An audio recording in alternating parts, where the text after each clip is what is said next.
Peace and love, family. It's a weird world we living in, and weird times that we in. But nevertheless, here we are once again. Just wanted to share something with you that was particularly peculiar in my personal life. This is on the morning after the election, Wednesday morning. It's a weird thing. Wednesday was my day off, and I definitely woke up feeling a little sad given the fact that, Trump got reelected. And so I can't hold you, man. There was a measure of disappointment in my heart that I definitely took to God in prayer and was just like, yo, man, can't front. I definitely feel disappointed. And I think a significant portion of that had more to do with like just looking at how that man is his character is. He's something else. In any event, I just feel a way about like him messing things up and then blaming other people for his mistakes, but then given the opportunity to come back into office to fix his mistakes as if he's changing somebody else's situation. But in any event, on my day off, it was heavy in my mind, so I did my best to kind of put it behind me and just took the understanding of like, yo, you know what, I'm a child of the Most High, and God got me regardless. So whatever's happening, you know what I'm saying, God is still going to hold me down. So I don't really have much to worry about. Just got to keep my faith in the Lord and keep moving. You know what I'm saying? So that particular day, like I said, I got up, talked to the Lord, let him know how I felt. You know what I'm saying? Read the scriptures and moved about my day off, just like, moving around the house or whatever and chilling. Finally came nap time. I normally take a nap like around 11:30, 12. So I decided to take a nap on my day off, which was Wednesday. And I had this crazy dream. And in my dream, I was doing my normal thing about the house, right? I have my prayer corner in my living room, which is right next to my window. So I'm praying, and in my dream, I'm praying, and I had just finished praying and began to search the scriptures for a word from the Lord. And because it's a dream, I have the Bible open in front of me, but I can't read it. But somehow in the dream, I know that even though I cannot see the words in front of me, I am reading something, right? And as I'm reading, I feel this presence over my shoulder as if it's leaning over me, looking at what I'm looking at. And I hear it say, I gave them a spirit of sleep. And I could almost feel it's almost like it was, I could almost feel pride beaming from it, right? Like it was proud of what it had done. And so I look up over my shoulder and I can see this bright male figure standing like hunched over me. And I said, you did this? And he said, yes. And I couldn't see his face, but I could feel him smiling. And when I said that, I was kind of taken out of my body, and I could see the figure. It was kind of like robed and just brilliant light. And I was able to see how it was like pretty much standing over my shoulder as I was reading the word. And then I came back to my body, and I had asked him like what was his name, and I ended up waking up. I didn't get a chance to get the name. But I knew something was peculiar about it because it didn't feel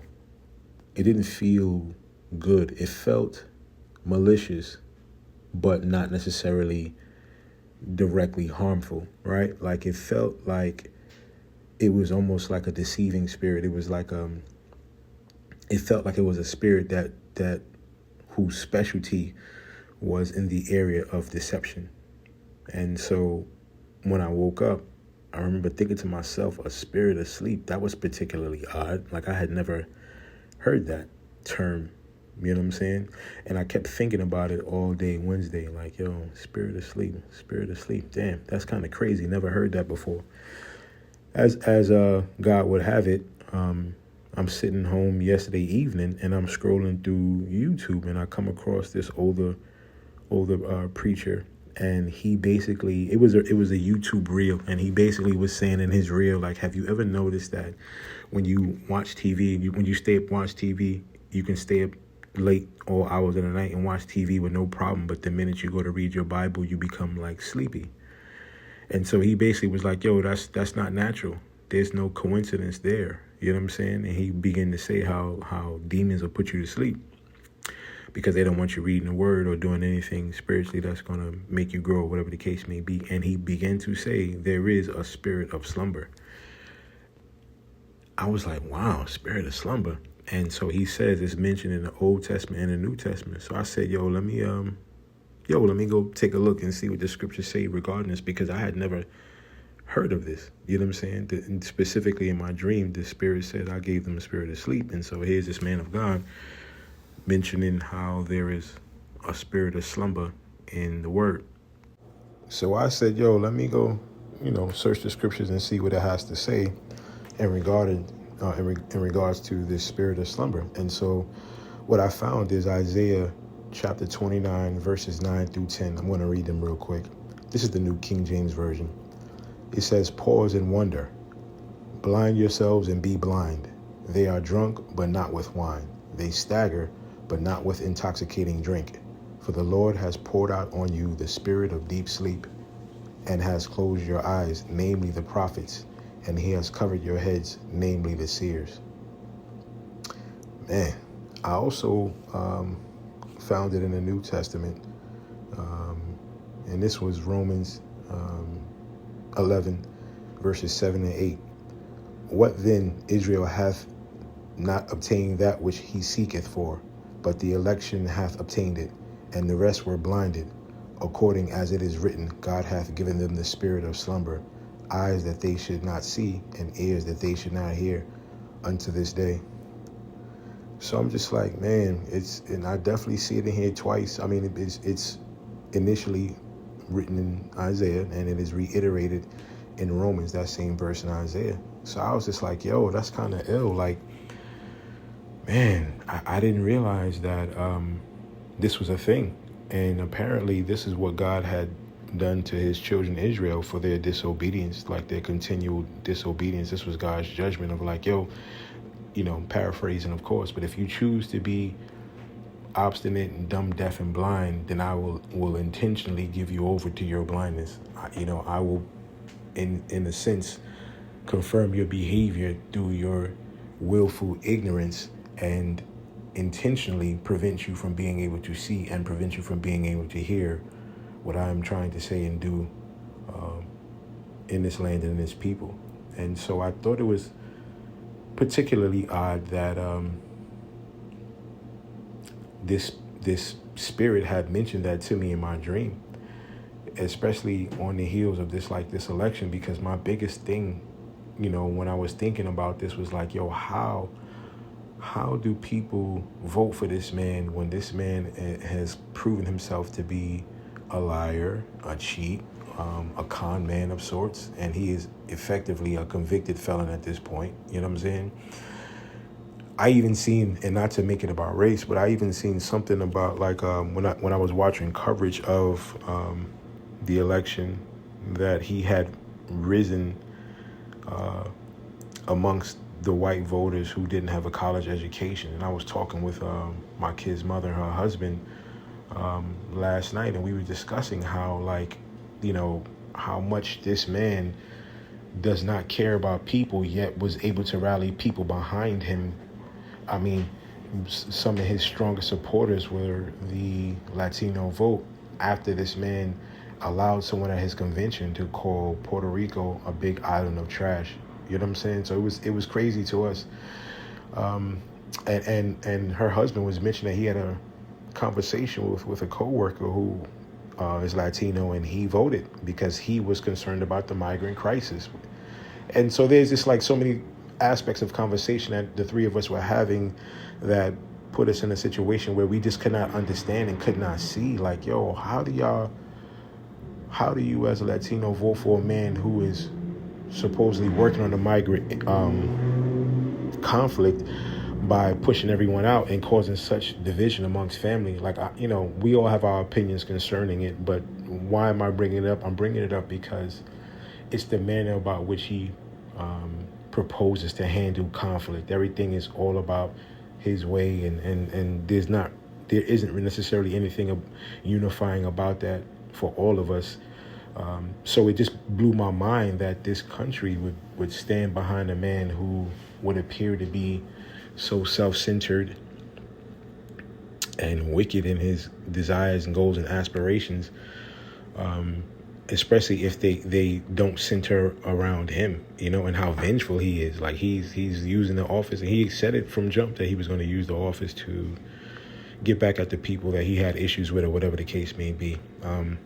And he isn't so much the center of this. The bigger question had more to do with, how do we reconcile our country willfully voting for a person who just doesn't seem to have good qualities or really care about the people of this country? Like, I just don't understand how you can see this man lie to you to your face, switch sides, be selfish, be vindictive, all of these negative attributes in his character, and then be convicted by the same court of law that this country loves and holds so dear, and still champion his cause. That to me is like, I just don't understand it. It doesn't make sense to me, and it's a weird and wicked world that we live in, where we can be this blind. And so essentially what God was showing me is like, this blindness that has overtaken the country is I would imagine a direct result, just like Israel, of this country's willful ignorance and rebellion against God. And so this country has been given over to a spirit of sleep, slumber. In one translation, I believe it's the Common English translation, it's referred to as a spirit of stupor. Ain't that crazy? And just for some context, I looked up the definition of stupor, and here's one definition: a condition of greatly dulled or completely suspended sense or sensibility. That says a mouthful.